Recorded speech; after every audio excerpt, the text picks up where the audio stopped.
Demi ambisi jabatan dan kekuasaan, rela jadi pengkhianat bangsa.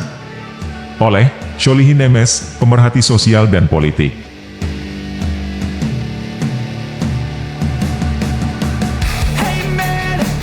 Indonesia tidak mungkin akan menjadi negara yang lebih baik, maju, adil, dan sejahtera, apabila penguasa dan para pejabatnya terus dikendalikan oleh Cina untuk selalu berbuat curang, licik, kotor, culas, zalim, dan menghalalkan segala cara. Dalam Islam, perbuatan semacam itu dikutuk oleh Allah dan menjadikan pelakunya ahli-ahli neraka jahanam. Dulu orang Indonesia dikenal sangat religius dan menjunjung tinggi nilai-nilai moral, etika, dan agama.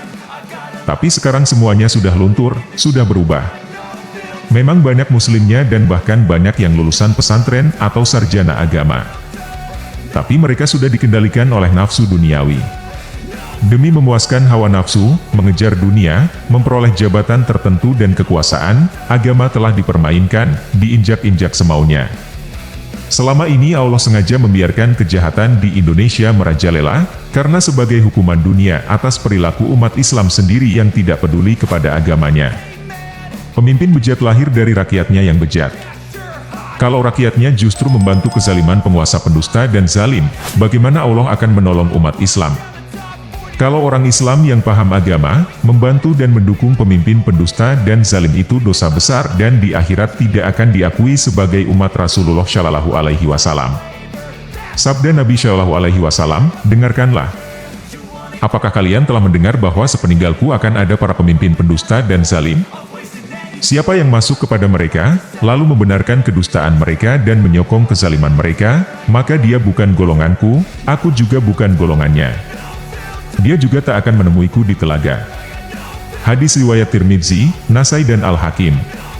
Pertolongan Allah baru akan datang jika rakyat Indonesia menolong agama Allah, bukan menolong pemimpin seperti Jokowi, Prabowo dan Gibran, yang sudah jelas-jelas dari awal melanggar hukum, etika dan moral dan sekarang malah bersekutu dengan oligarki Taipan. Untuk melakukan kecurangan brutal demi ambisi ingin berkuasa. Bodoh jika pemimpin seperti ini yang kalian tolong dan dukung. Partai-partai politik kita hampir semuanya telah tergadai oleh urusan dunia dan hawa nafsu. Orientasinya hanya harta, jabatan dan kekuasaan. Tidak punya prinsip guna beramar ma'ruf nahi munkar, menegakkan kebenaran, kejujuran, dan keadilan, serta berjuang demi mensejahterakan rakyat. Yang dipikirkan dan dikejar hanya kursi menteri, pimpinan lembaga, gelontoran dana, sekalipun sumbernya haram, dan bisa terbebas dari jeratan hukum. Indonesia yang sudah diambang kehancuran, dengan jeratan hutang yang menggunung, sudah mencapai 8.000 triliun, sumber daya alam yang dikeruk oleh Cina. Ekonomi mikro yang terpuruk, lapangan kerja yang sulit, pendidikan dan kesehatan mahal, harga-harga barang melambung tinggi, rakyat makin tercekik, dan lain-lain. Tapi karena kerakusan dan kebodohan, elit pejabat masih saja memilih pemimpin boneka Cina.